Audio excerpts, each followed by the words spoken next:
एल्विश मैं तुझ पे आता हूँ। हाँ सारे मेरा होगा तू। सारे दिन बरसात में मोर बना के नचवाऊंगा तेरे मैं। प्लेनेट के 9 समूह को क्या कहा जाता है? सिस्टम।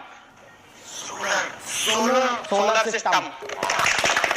लक बाय चांस हो गया होगा, कोई नहीं।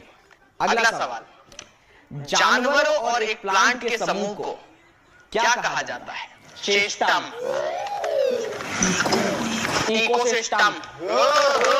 आखिरी सवाल, किसी काम को एक फिक्स प्लान से करने को क्या कहा जाता है? सिस्टम। मैटिक सिस्टम। सिस्टमैटिक। अच्छा सुनो सारे, बोलो एल्विश, अभी तेरा क्या पार्ट गया? सिस्टम।